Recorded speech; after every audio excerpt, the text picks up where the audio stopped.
자, 세상의 역사가들은 이 세상이 어떻게 끝날 것인가, 이 땅의 역사가 어떤 종말을 맞이할 것인가에 대한 관심과 궁금증이 많습니다.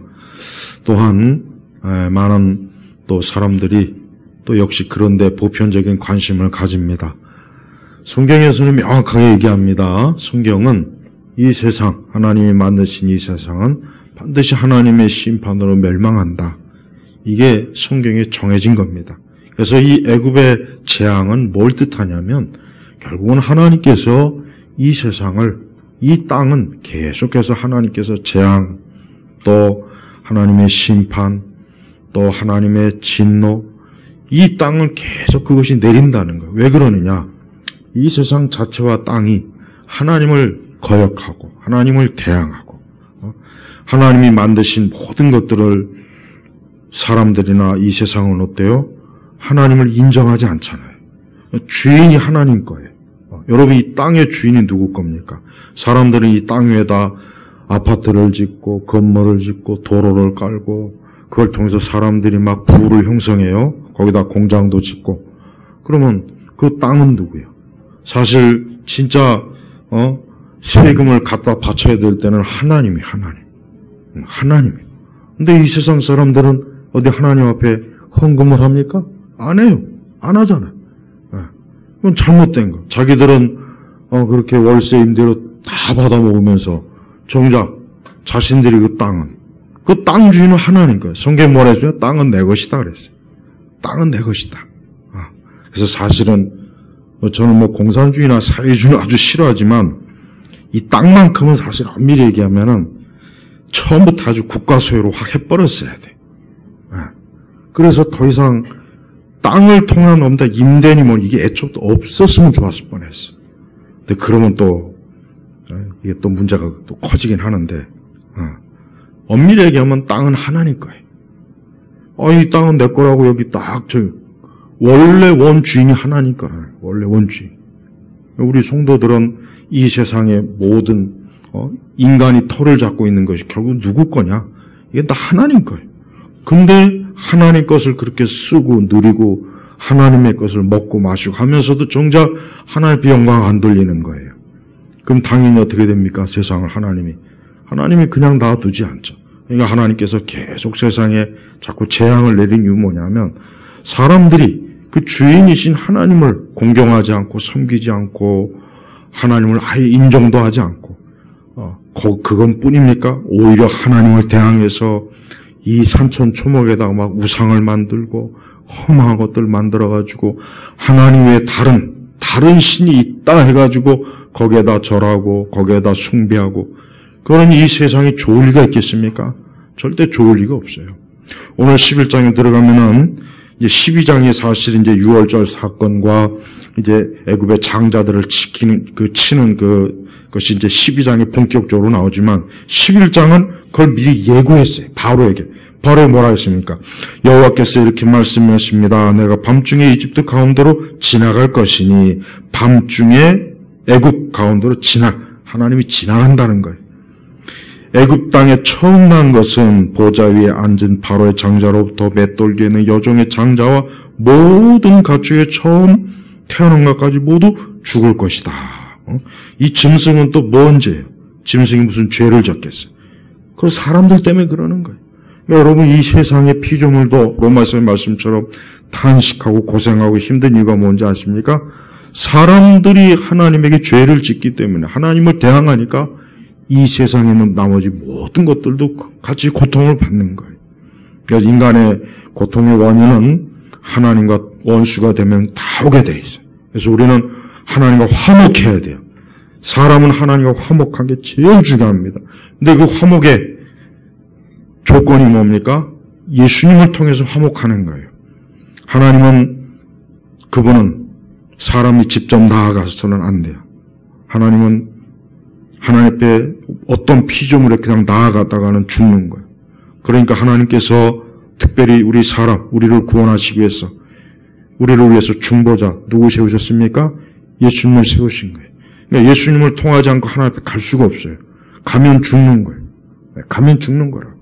그래서 하나님께서는 그걸 아시니까 예수님을 이 땅에 보내셔서 사람의 형상을 입으시고 그분이 십자가에 죽으심으로 이제 사람이 하나님 앞에 이제는 두려움 없이 나올 수 있도록 하나님께서 길을 열어주신 거예요.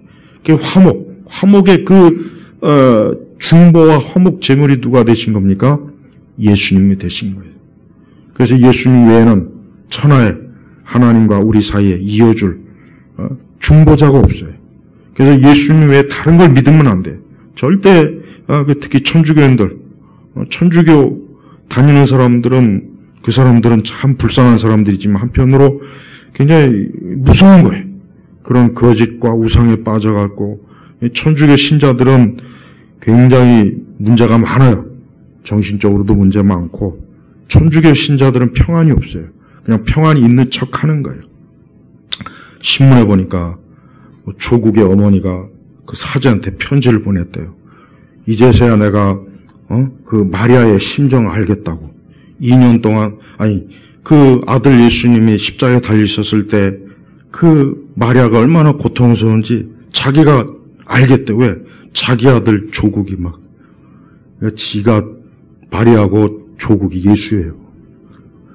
어떻게 그렇게 쌍으로 미치죠? 어느 한쪽이라도 정신이 좀 온전해야지. 아들이 좀 그러면 어머니가 좀 맛이 갔으면 좀 아들이라도. 아니 조국이 고통받은 게 왜 괜히 예수님 마리아 그 고통하고 난 너무 신문에 나왔기 때문에 그게 사실 너무 어이가 없어요. 이 좌파들은 교회나 예수님을 싫어하면서 꼭 지들이 무슨 고통당하고 괴로우면 꼭 예수님을 끌어당기더라고요. 이해할 수가 없어요. 아무 상관없이 지들하고 아무 상관도 없는 거예요. 왜 예수님의 그 거룩한 십자가의 사역을 그 지들의 사악한 정치적인 행태에다가 왜 거기다가 그걸 대입을 시키냐고요. 진짜 그건 정말 정신적으로 난 그 사제가 뭐라고 답장했는지 궁금해요. 나도 동감한다고 또 답장했는지 마리아의 고통을 생각하면서 위로받으라고 했는지 모르죠. 뭐 진짜 그렇게 했을지. 우리는 예수님의 그 중보 사역은 어떤 것과 비교할 수가 없어요. 이 세상 어떤 것과 감히 예수님의 중보 사역은 비교할 수 없는 거예요. 미국에 가면은 그 미국의 모든 거리나 길거리나 이런 데마다 전부가 다 예수님과 관계된 게 굉장히 많답니다. 문학이나 뭐 그림, 드라마. 그러니까 미국은 처음부터 끝까지 그리스도에 의해서 형성된 국가예요. 그러니까 아직도 그렇게 지금도 세속적이고 그렇게 시간이 지나서도 예수 그리스도에 대한 그게 깊이 이 문화에 다 스며드는 거예요. 그러니까 하나님께서 그래서 축복하는 거예요. 그러니까 우리 성도들은 애굽이 이렇게 저주를 받는 이유가 뭐냐? 결국 이 애굽의 장자를 구원할 자가 누굽니까? 예수님밖에 없어요. 근데 이 바로는 이런 경고를 듣고도 그래도 말을 안 들어요. 11장에서 경고를 받았으면 좀 지혜롭고 똑똑한 것 같으면 내가 이제 이쯤에서 회개해야지 안 되겠구나. 저거 분명히 이제까지 모세가 말한 대로 다 됐잖아요. 그럼 이번에도 될 거란 말이에요. 그러면은 그런 애굽의 장자를 치겠다는 거 하나님의 그 경고를 모세를 통해서 받았으면 이제 여기서 딱 빨리 이스라엘을 그냥 내보내면은 그러면은 하나님께서 애굽의 장자를 치지 않았을 텐데 그러나 어때요?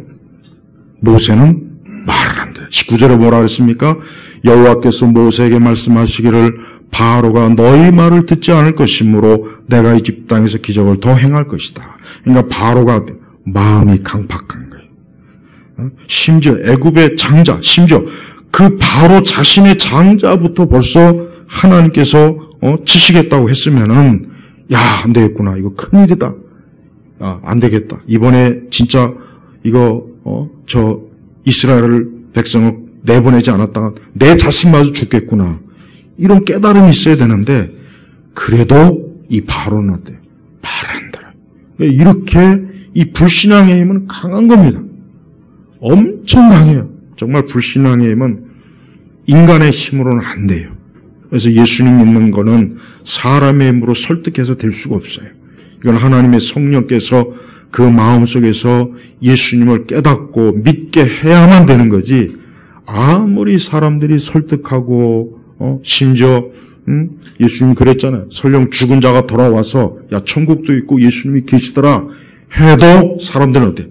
안 믿는다 했어. 안 믿는다. 우리 같으면 믿을 것 같잖아요. 죽은 사람이 와서 야, 내가 죽어보니까 천국도 있고 다 있더라. 그러니까 이제 빨리 예수 믿어라. 그래도 안 믿는데요. 이게 얼마나 무서운 거예요. 그러니까 이렇게 하나님 말씀을 전파하고 복음을 전하는 말을 안 들으면은 그게 안 된다는 거예요.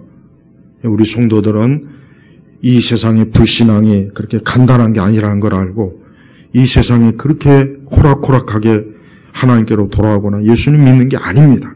그래서 교회는 절대로 이 세상의 기분에 맞춰서 세상의 분위기에 맞춰서 말씀을 이렇게 기준을 낮추거나 그러면 안 돼요. 그런다고 해서 사람들이 온다고 해봐 소용없어요. 그 사람들이 예수님 믿기 때문에 오는 게 아니에요. 예수님 믿으려고 오는 게 아니라 그냥 교회에서 재밌으니까 뭐 교회에서 뭐 준다더라, 교회가 뭐 있다더라. 그냥 그거 어떤 그런 혜택을 입으려고 그저 교회 오는 것 뿐이에요. 그러니까 그 사람들은 그게 한계예요. 그거 외에는 관심이 없어요, 그 사람들이. 그 사람들이 진짜 뭐 하나님 나라에 관심 있거나 예수님 믿고 구원받는 거 관심 없습니다. 그냥 교회 와서 자기가 뭐 좀 유익을 얻으면 그게 좋아서 오는 거란 말이에요. 이게 거품이에요, 거품. 우리나라 교회는 그런 거품이 많아요. 우리나라 교회는 그런 거품이 굉장히 많습니다. 거품이. 그 거품을 싹 제거한다면은 교회가 아마 새로워질 것이에요. 그러니까 우리 이 교회가 그런 거품을 제거해야지. 자꾸 거품을 양성하면 안 돼요. 얘가 무슨 빵집이요? 거품이나 자꾸 만들게. 그러니까 교회는 그런 거품을 자꾸 제거해야 돼. 그래서 자꾸 육적인 목적을 위해서 교회를 나온 사람들은 빨리 나가도록, 최대한 그 사람들이 빨리 나가도록 자꾸 뭔가 압력을 줘야 돼. 너 그렇게 믿다간 지옥 간다. 너 그렇게 진실하게 예수님 안 믿으면 너는 교회 안에 있어봐야 아무 소용없다. 그러니까 믿지 않는 사람, 교회 안에서 진정으로 믿지 않는 사람이 교회 안에 편안히 있도록 놔두면 들들 볶아야 돼. 맨날 지옥 얘기하고, 맨날 심판 얘기하고, 맨날 죽음 얘기하면은 한 3주 이상 하면 아마 웬만하면 떨어지고, 좀 지독한 사람 한 6개월 정도 가야 돼. 그보다 더 지독한 사람 한 1년 정도 들어야 이제 아마 지발로 교회 나갈 거예요. 그러니까 교회가 복음을 전한다는 명목, 그러니까 사람들을 예수 믿게 한다는 명목으로 그 사람들을 만족해 하니까 그게 문제였던 거예요. 그렇게 하면 안 되거든요. 우리 예수님 보십시오. 예수님은 사람들을 끌어모으려고 한 적이 없어요. 사람들을 끌어모으려고 뭐 마케팅을 한다거나 슈퍼에서 보면 그 업어서 파는 것들 있잖아요. 막 쌍으로 테이프를 해가지고. 예수님 그런 적이 없어요. 예수 믿으면 뭐 천국을 덤으로 2개를 준다든가. 그러니까 예수님은 오히려 십자가를 계속 얘기하니까 나중에 다 떨어져요. 예수님이 십자가 지니까 제자들마저도 떨어져요. 심지어. 봐요. 그러니까 예수님은 진짜 하나님 나라를 그거 하나가 진짜 귀하고 진짜 하나님이 사랑하고 주를 사랑하는 사람만 주님에게 오게 만드는 거예요. 그 외 나머지는 다 떨어져 나가게 돼 있어요. 예수님한테 빵을 얻어먹고 물고기를 얻어먹던 사람들 그거 떨어지니까 다 떨어지잖아요. 우리는 이 애굽이라고 하는 세상에서 예수님 한 분 붙잡는 것 자체로만 만족해야 돼요. 그러니까 애굽에서 예수님 한 분 붙잡고 믿는 것 그거 자체로만 만족해서 신앙생활 해야 됩니다. 그러지 않으면 실망이 돼요. 낙담이 돼요. 낙심이 되고 이게 기독교 신앙인가 해서 자꾸 회의적인 생각이 들고 시험에 들면 그냥 주저앉아 버려요. 그게 벌써 다 예수님이 했던 거란 말이에요. 그러니까 우리는 어떤 일이 있어도 예수님 한 분만으로 만족해서 내가 교회를 나오고 신앙생활 해야지 그거 외에 다른 걸 만약에 또 연계시키면은 그럼 반드시 마귀가 꼭 시험을 걸어서 예수님에 대해 하나님에 대해 실망이 돼서 신앙, 믿음을 떠나게 만듭니다. 그게 굉장히 많아요. 그러니까 성도들은 오직 주님만, 하나님만, 주님만, 우리 예수님만 좋아서 신앙생활 해야 돼. 교회생활 해야지 다른 거를 자꾸 연계시키면은 반드시 시험에 넘어져서 떠나게 돼 있습니다. 믿음을 떠나요. 네. 어떤 일이 있어도 주님 외에는 다른 거를 일체 바라보면 안 돼요. 우리 이게 사실 이게 쉬운 건 아닙니다. 이게 얼마나 어렵습니까? 그러나 결국은 참된 신앙은 여기서 다 드러나게 돼 있어요. 그래서 우리 주님은 주님 외에 다른 것은 중요하게 여기는 걸 우리를 그걸 주님이 싫어해요. 우리 성도들이 오직 주님을 사랑하고 주님을 섬기고 그 자체로 만족하고 그 자체로 기뻐하는 거예요. 그게 예수님이 가장 좋아하는 신앙이에요. 그게 우리 주님이 볼 때는 참 신앙이에요. 참 신앙. 근데 거기에다 다른 걸 자꾸 갖다 붙이기 시작하면은 이제 거기서부터 육적 이해관계가 엮이니까 자꾸 시험 들고 결국 넘어집니다. 결국 실족하게 돼요. 어떤 일이 있어도 애굽에 있어서는 예수님 외에는 다른 걸 바라보면 안 돼요. 애굽은 어디 한번 우리가 출애굽기 보면 알겠지만 애굽은 좋은 게 없어요.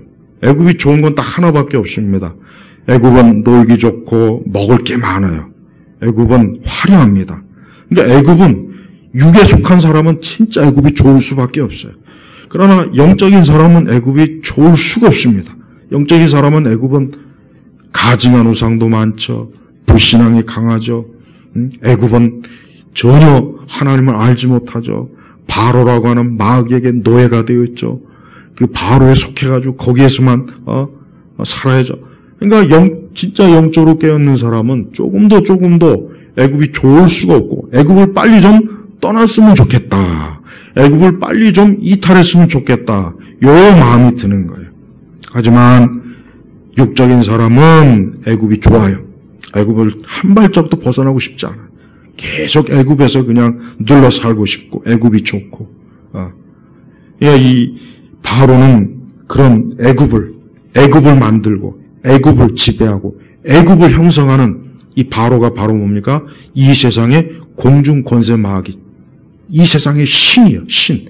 그래서 이 세상의 신은 이렇게 끈질기게 하나님을 대적하고 하나님을 어떻게든 미워하고 하나님의 백성들을 자꾸 괴롭히고 이게 바로가 아주 좋아하는 거란 말이에요.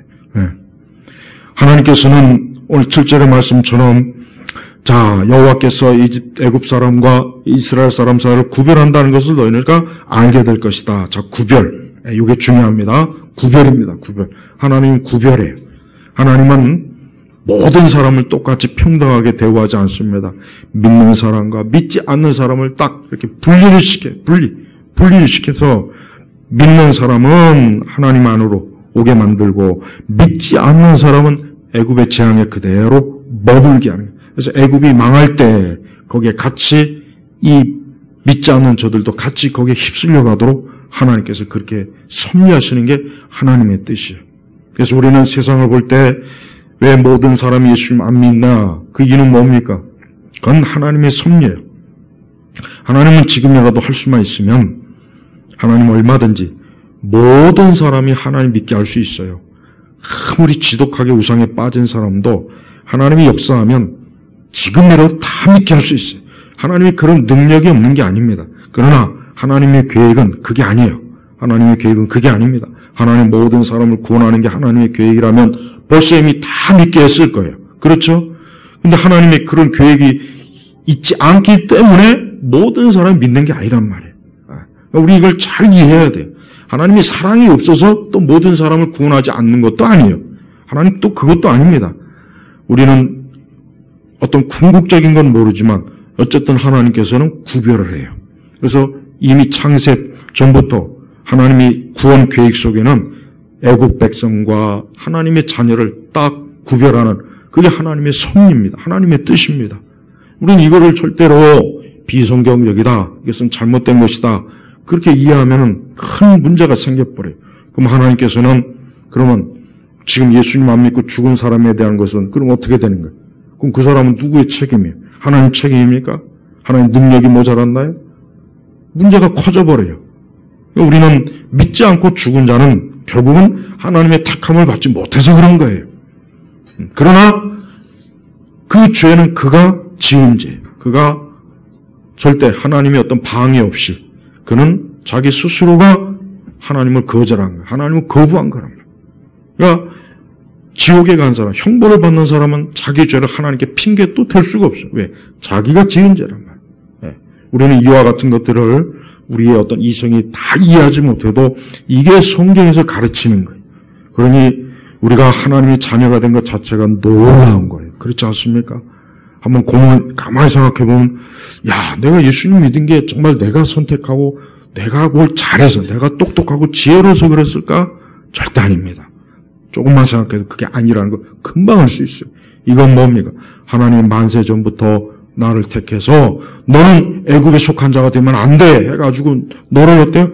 하나님의 자녀로 딱 구별한 거, 구별한 겁니다. 구별해서 딱 하나님께서 우리를 하나님의 자녀로 천국 가는 길로, 천국을 유업으로 받을 자로 하나님이 딱 세워주신 거예요. 여기 바로 이스라엘 백성도 바로 그거예요. 이스라엘 백성이 애굽 사람보다 나은 게 있습니까? 아니에요. 이스라엘 백성이 애굽 사람보다 나은 건 없어요. 오히려 애굽 사람이 더 나아요.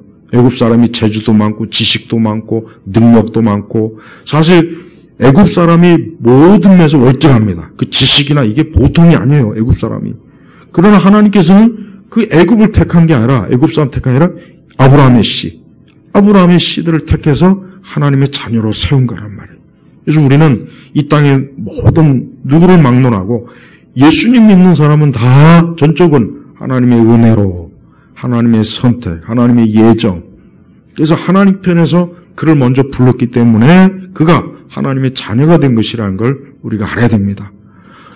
그러면서 또 한편으로 우리는 하나님 믿지 않는 불신자들에 대해서 우리는 그가 하나님의 어떠한 섭리가 있는 줄 모르기 때문에 우리는 그를 위해서 계속 기도해야 돼요. 예수님 믿기를 계속 기도해야 돼. 무조건 기도해야 돼. 이유가 없어요. 그렇게 기도할 때는 예정이고 나발이고 그런 거 신경도 쓰지 마. 그런 거 신경도 쓸 필요가 없어요. 그래서 예정론을 가지고 기도할 필요가 없어요. 무조건 하나님께서 이 영혼을 구원해 주십시오 하고 하나님 앞에 무조건 그렇게 기도하면 되는 거예요. 굳이 무슨 예정이 어쩌고 선택부, 그건 우리의 문제가 아니에요. 우리는 그냥 하나님께서 예수님 믿고 구원받은 그 말씀에 의지해서 우리는 영혼을 구원해달라고 기도하면 되는 거예요. 그 이상 우리는 생활 필요도 없고, 우리 관할 영역이 아니니까. 근데 자꾸, 그 예정이나 선택을 생각하는 사람들은 그걸 먼저 생각하고, 이러는데 무슨 기도해봐야 뭐 소용이냐, 전도해봐야 뭐 소용이냐. 그건 어리석은 생각이란 말이에요. 우리는 오직 하나님께서 사랑이 많으시고, 죄인을 용서하시고, 긍휼히 여기시고, 은혜로우시고, 우리는 그 하나님의 성품과 하나님의 그러한 거룩한 섭리에 의지해서 기도하면 됩니다. 다른 건 보지 마세요. 우리가 이렇게 하나님의 자녀가 된 것 자체가 벌써 하나님의 전적인 은혜지, 내가 뭘 알아서 하나님 선택했습니까? 내가 무슨 예정론을 알아서 창세전, 창세후 몰라요. 그런 건 몰랐지만 하나님께서 나를 구원하셨단 말이에요. 똑같은 거예요. 그러니까 우리가 믿지 않는 자들을 위해서 기도할 때는 다른 걸 생각할 필요 없어요. 그냥 하나님께서 저 영혼을 구원해 주십시오. 멸망당하지 않게 해달라고, 예수님 믿게 해달라고, 그렇게만 기도하면 돼요. 그럼 하나님 기도 응답하십니다. 반드시 하나님 응답하셔요.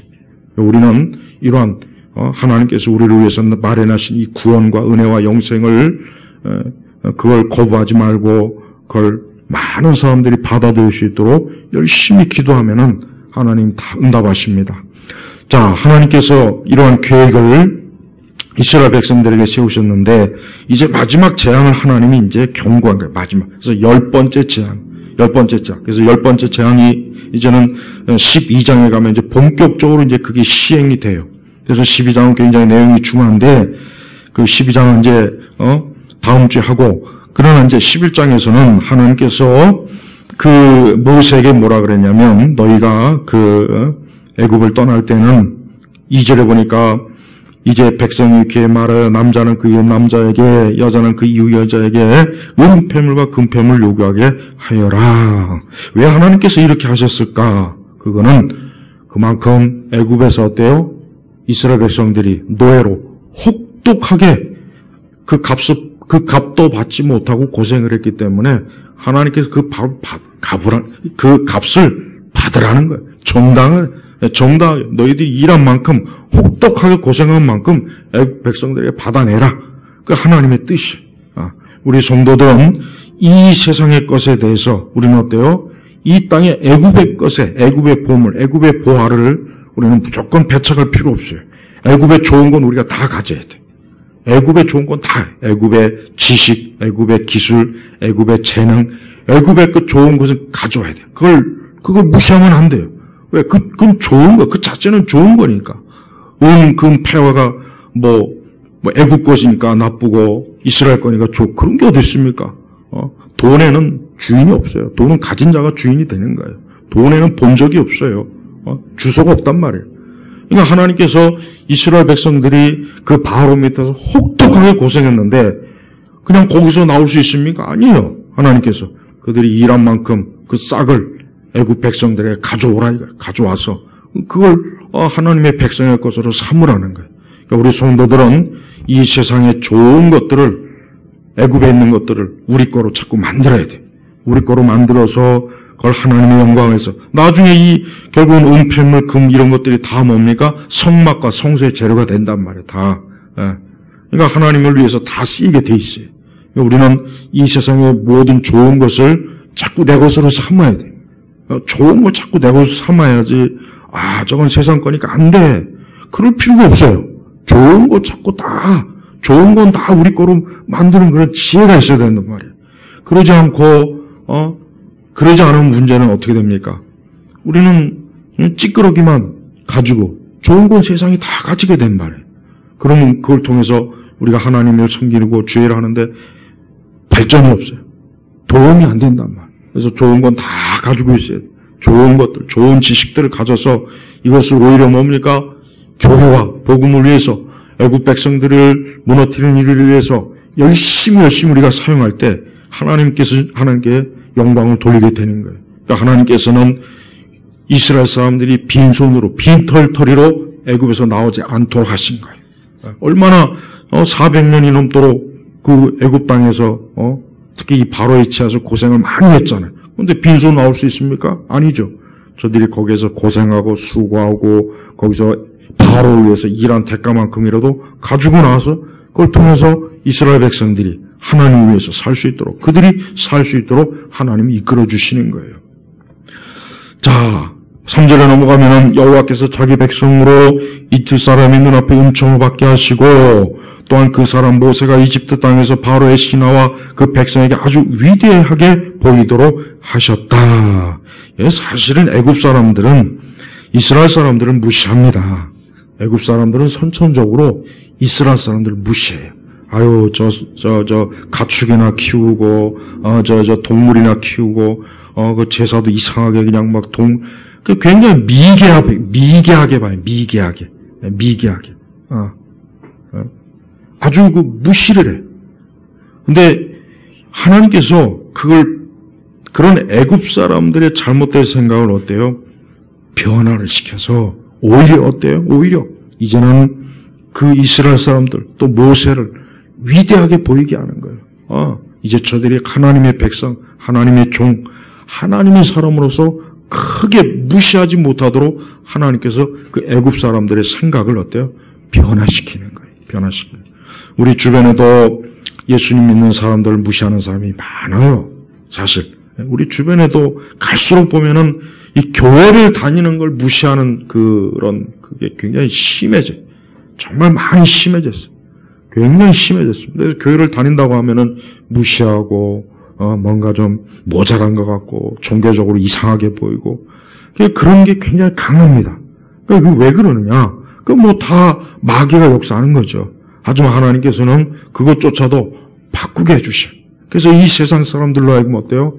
교회를 다니거나 신앙을 가진 게 존귀하게 보이도록 하나님이 만드실 수가 있어요. 우리 성도들이 그런 것들을 위해서 기도를 많이 해야 됩니다.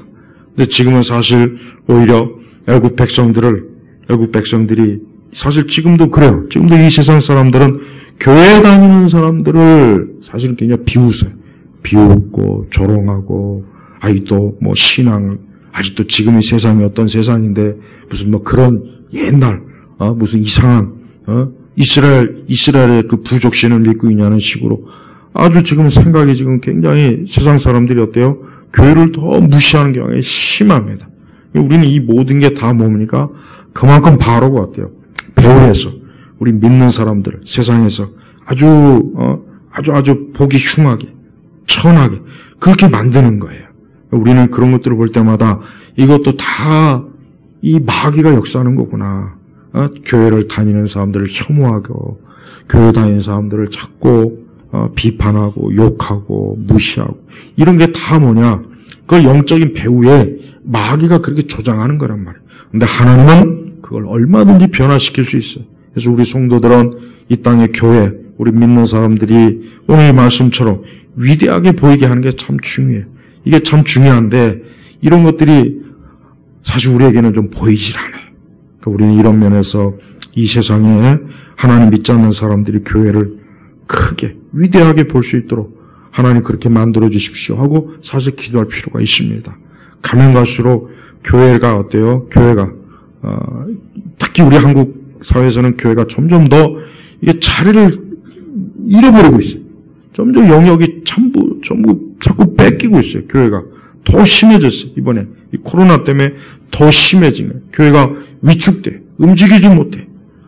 이거를 빨리빨리 어떻게든 하나님의 능력으로 해결해야 되는데, 그러자면 교회는 열심히 하나님 앞에 기도하고, 이 세상의 바로가 속히 주님 앞에서 무릎을 꿇도록 하나님 앞에 우리는 온 힘을 다해서 그러한 부르짖음이 또한 있어야 될 것입니다.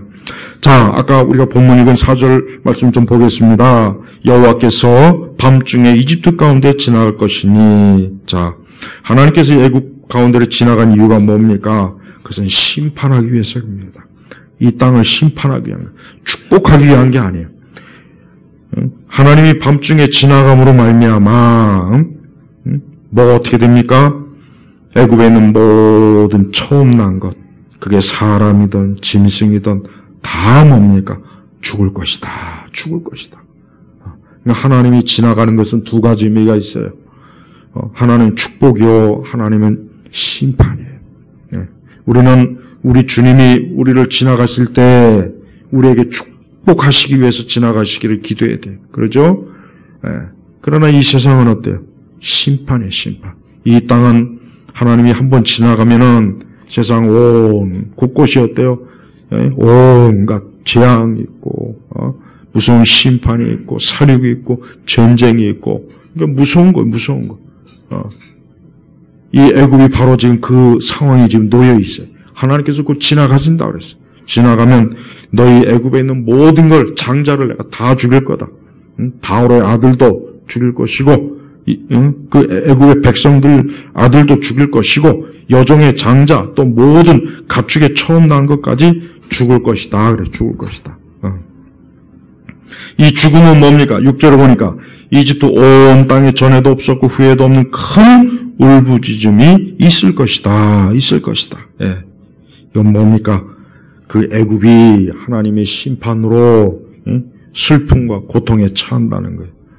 이 세상은 마지막 우리가 계시록에도 봤지만은 바벨론이 무너졌을 때 이 땅에 있는 많은 사람들이 어때요? 울며 통곡하고 그랬죠? 지금 벌써 애굽이 벌써 그 전초 현상이 벌써 나타나잖아요. 그러니까 이 세상에서 세상의 것으로 기뻐하고 즐거운 사람은 곧 있으면 어때요? 그것이 통곡으로 변해요. 곡소리로 변하는 거예요. 탄식으로, 울부짖음으로, 괴로움으로, 비명으로 변하는 거예요. 그러니까 이 세상에 그런 기쁨의 소리에 부러워하지 마세요. 세상에 지금 기뻐하고 좋아하고 춤을 추고 노래를 부르죠. 그러나 멀지 않아 그것은 곡소리, 울음소리로 다 바뀝니다. 다 바뀌어요. 다 바뀌어요. 그러나 우리 성도들은 어때요? 울며 씨를 뿌릴 때는 우리는 울어요. 우리는 울어요. 탄식해요. 그러나 그 씨가 열매를 맺을 때는 어떻게 됩니까? 우리는 기뻐하는 거예요. 그러니까 성도는 잠깐 동안은 우리는 고통과 환난과 어려움 때문에 울고 힘들어요.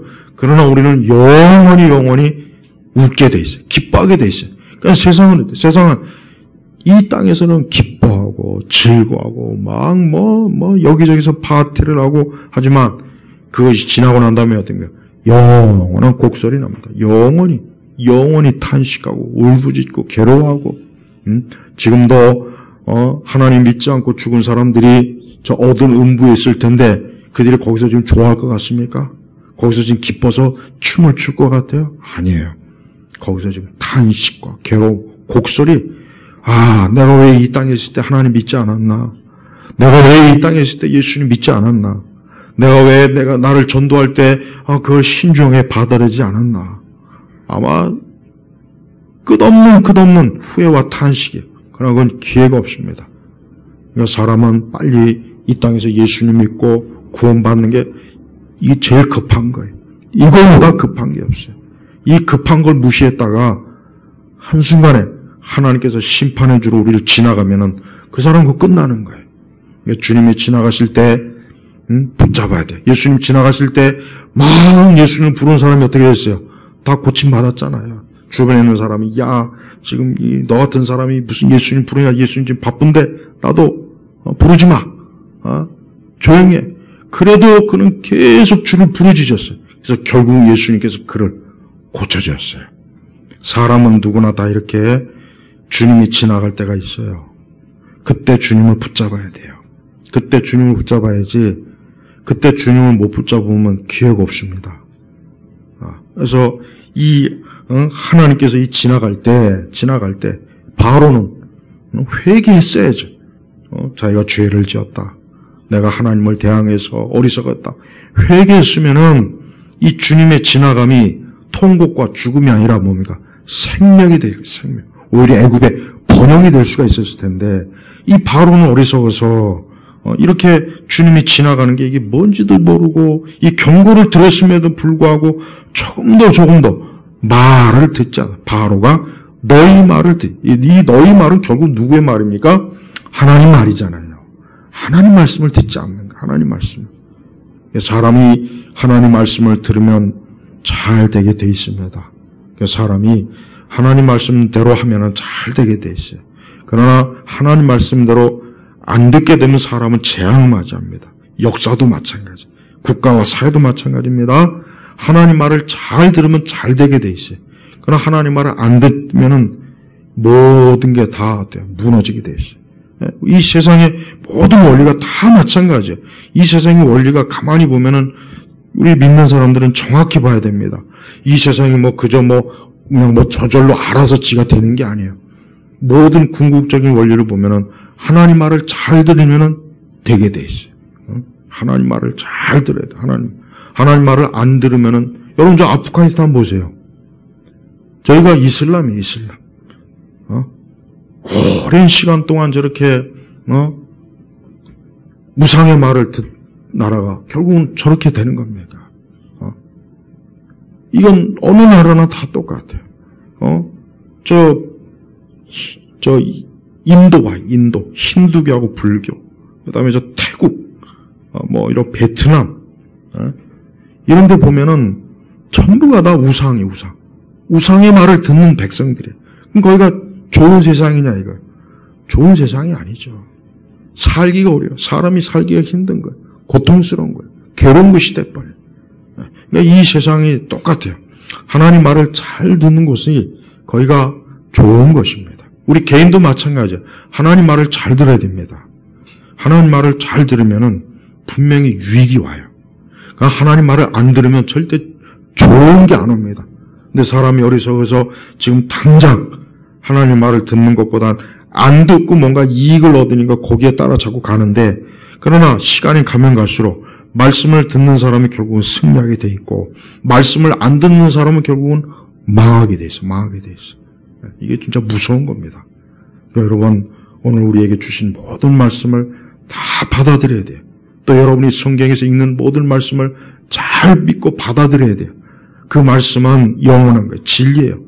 시대가 아무리 변해도, 세상이 아무리 변해도 말씀은 절대로 변함이 없습니다. 말씀은 여전히 지속되는 거예요. 오늘 이 세상을 보십시오.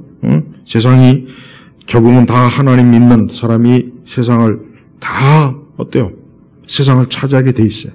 하나님 믿는 사람이 세상의 모든 것들을 결국은 주인입니다. 주인. 하나님 믿는 사람에게 다 줘요. 하나님이 다 줘요. 그러니까 하나님 믿지 않는 사람에게는 조금밖에 안 줘요.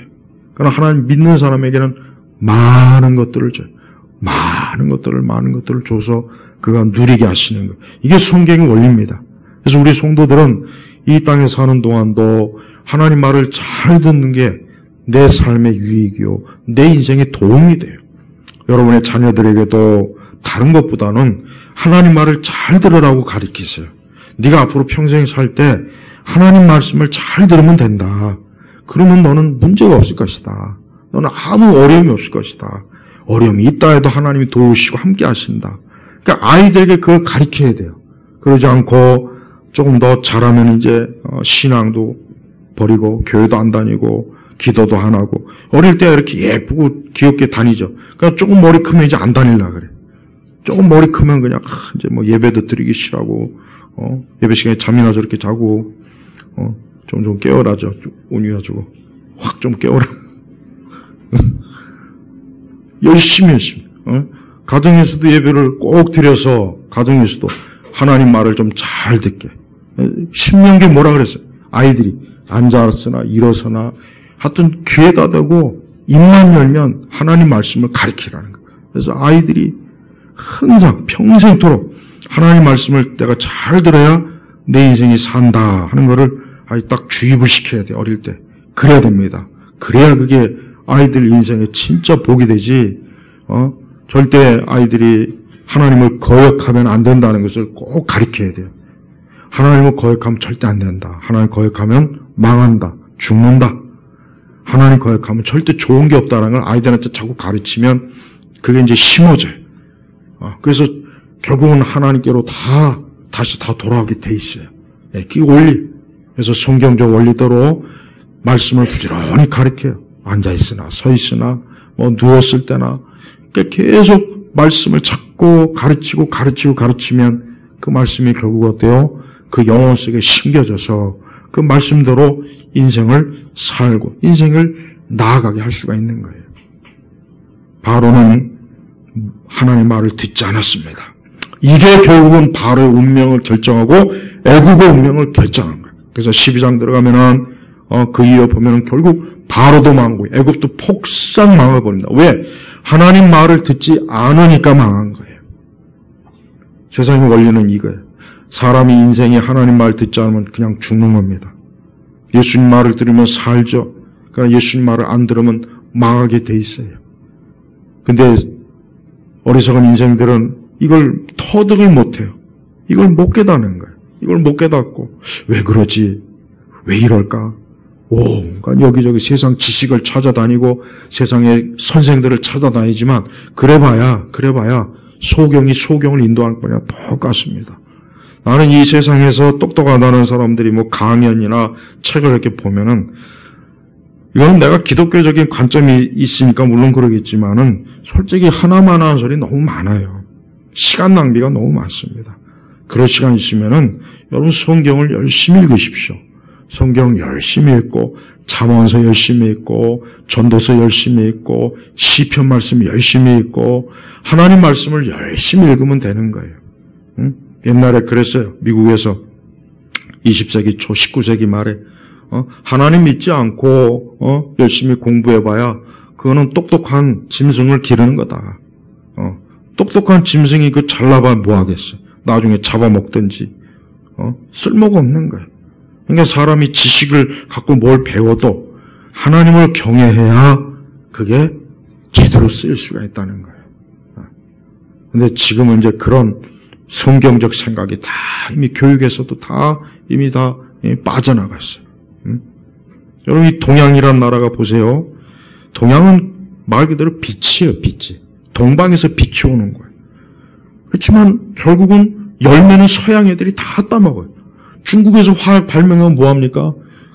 가장 좋은 무기는 미국에서 다 해가지고 팔아먹는데 여러분 오늘날 이 세상에 지금 문제는 누가 다 애초부터 손댄 줄 아세요? 영국이 다 손댄 거예요. 19세기 대영제국 때 아프가니스탄 문제도 영국이 다 만들어 놓은 거고 중동, 우리나라도 영국이 대영제국 시절에 다 해놓은 거 이제 미국이 그 똥 치우느라고 지금 고생하는 거예요. 영국이 다 해놓은 거예요. 영국이요. 저 아프간 사태도 영국이 해놓은 거란 말이에요. 중동도 마찬가지고. 그 당시 영국이 해가 지지 않는 나라, 진짜 엄청난 나라. 근데 영국은 어딜 가나 영국군이 가면 꼭 선교사가 갑니다. 복음을 전하는 거예요. 난 그래서 하나님께서 축복했다고 생각해요. 네. 우리가 할 수만 있으면 지배하는 게 낫지 지배받는 게 좋습니까? 아니에요. 미국도 마찬가지예요. 미국도 여전히 아직도 성경적인 신앙을 가지고 있으니까 제가 아까 그랬죠. 미국은 어딜 가나 곳곳 가는 데마다 어때요? 예수 기독교의 흔적이 다 남아요. 그걸 아직도 못 지워요. 못 지울 수가 없어요. 네. 그 디즈니랜드에서 조금 떨어진 그 지역에서는 예수님의 주제로 아직 그 어떤 그 큰 타운이 있어요. 아주. 네. 우리 아이들이 그런 쪽에도 한번 좀 데려가면 좋겠더라고요. 그러니까 곳곳에 기독교의 흔적이 굉장히 강한 게 미국이에요. 유럽은 그리스 로마의 흔적이 너무 많고, 그래서 내가 보니까 유럽은 그래서 일찍 신앙이 확 죽어버리지 않았나 싶어요. 유럽은 그리스 로마, 물론 기독교의 흔적도 많지만 유럽은 이 그리스 로마의 흔적이 길거리마다 다 있어요. 도로명, 모명, 지명. 근데 미국은 어때요? 그게 없어요. 미국은 기독교의 흔적이 굉장히 많습니다. 물론 이교 흔적도 있긴 하지만 이 세상은 예수님 믿는 사람이 결국 하나님께서 그에게 다 권세를 줘요. 어쩔 수가 없어요. 왜? 하나님이 세상의 주인이거든. 여러분도 여러분의 집안, 여러분 자신과 여러분의 가족들과 자손들이 잘 되기 원합니까? 예수님 철저히 믿게 하십시오. 그러면 됩니다. 그러면 돼요. 다른 거 신경 쓰지 마세요. 다른 건 신경 안 써도 돼.